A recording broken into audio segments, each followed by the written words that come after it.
I am live on a lark. Live on a lark. I may want to go live tonight and handle the next bit in Josephus. I hope people have been tuning in to the Jewish War,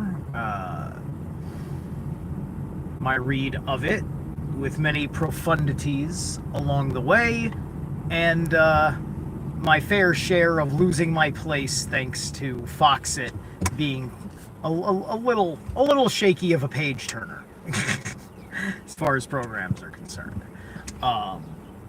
And I'll be on occasion having Jin the Ninja back to continue our discourse in esoteric anime. I think when I am ready to have him back, I don't want to do this like super often. Jin's got a lot on his plate. I obviously want to get the Jewish War out of the way.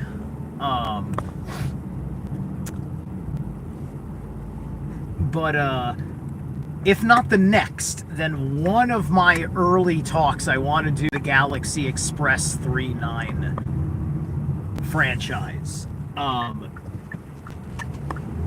And just that, because I've watched Queen Esmeraldas and Harlock Saga and all those things.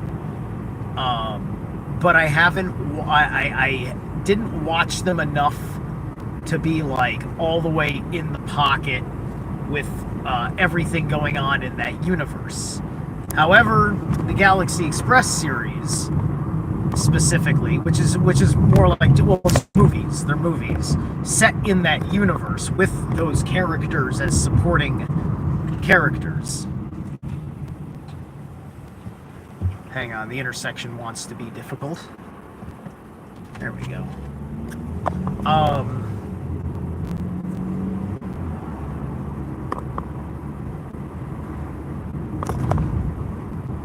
You've got this really in-depth story about transhumanism.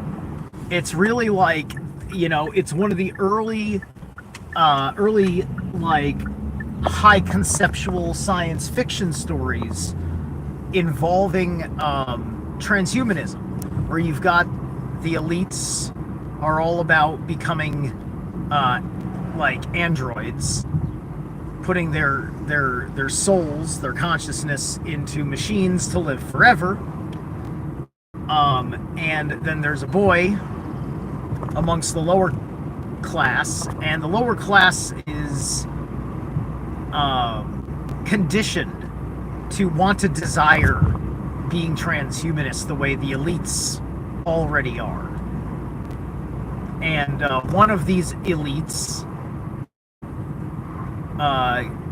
kills his family,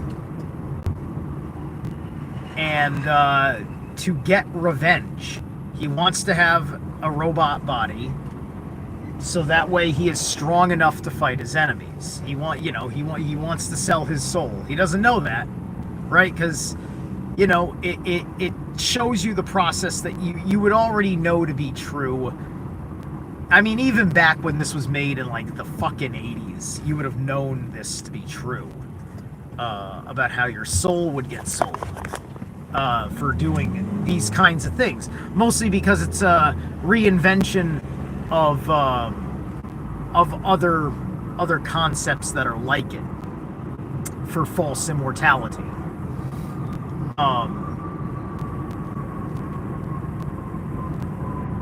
And then the other neat thing about it is that it gets astrological on you.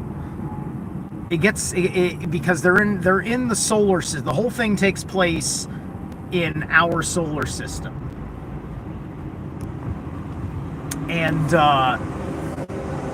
on their way to the planet that does all this stuff, which is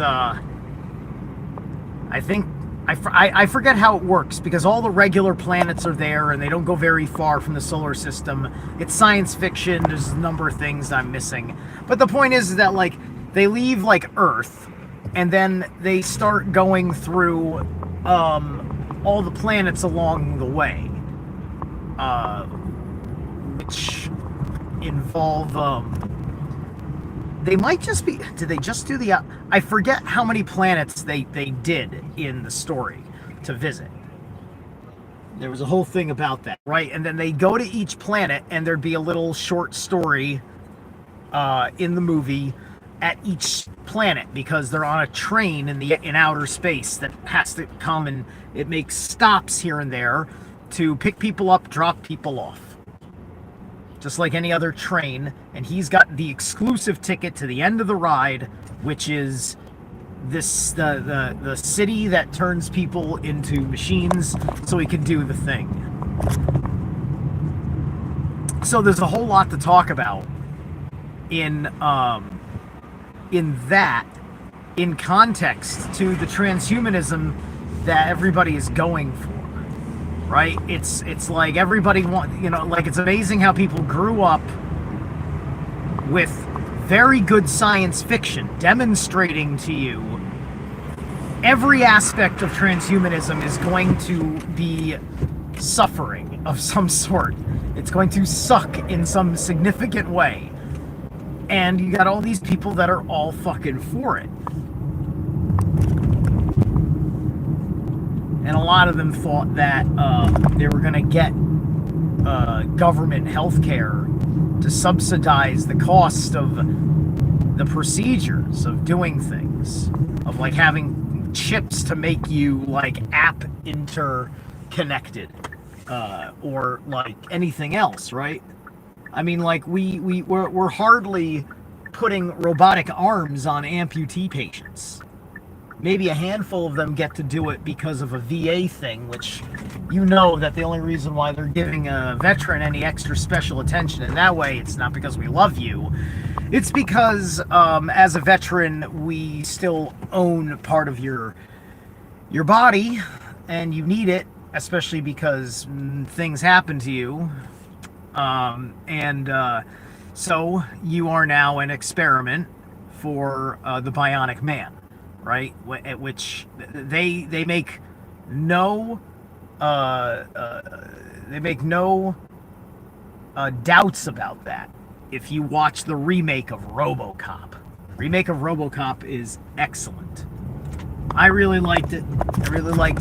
Like, it wasn't the camp, right? But I think that somebody who knew how to make good movies said, we need to tell an important story about the police state and transhumanism with this story.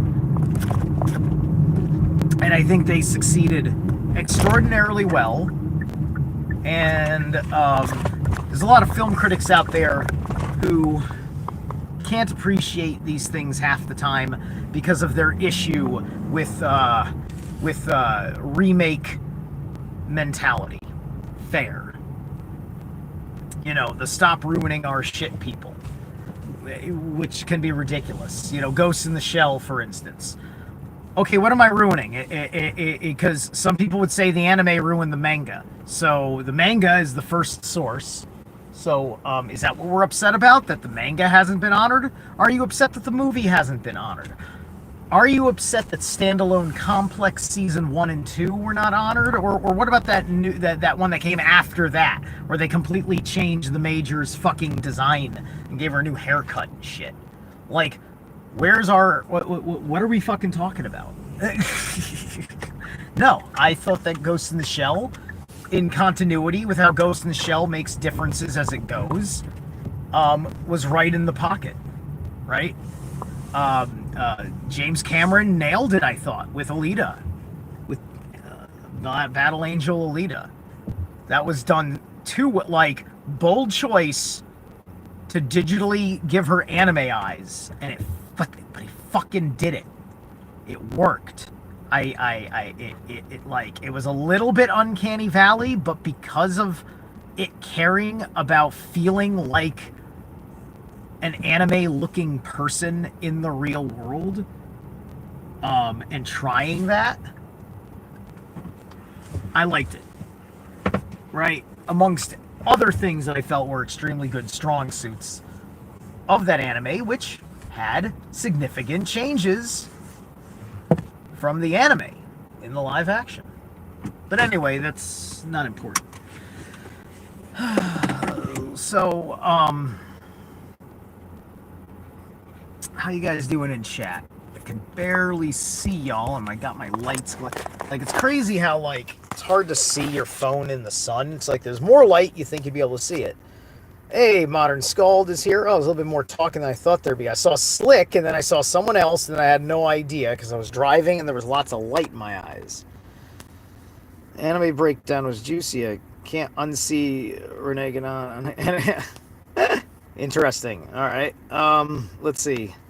Can someone give me the cliff notes of where this started with? Because it sounds like a cross between Scientology and Mormonism. What are you talking about, Scald? Dude, I've been waiting and preparing for transhumanism since I was a kid. Almost everything that was in the Shadowrun, except the trolls. Right, Shadowrun. Well, no, you do have your trolls, dragons, and elves and stuff. It's also part of transhumanism. Body modification culture, right? You know, surgery, piercings, tattoos, so on and so forth.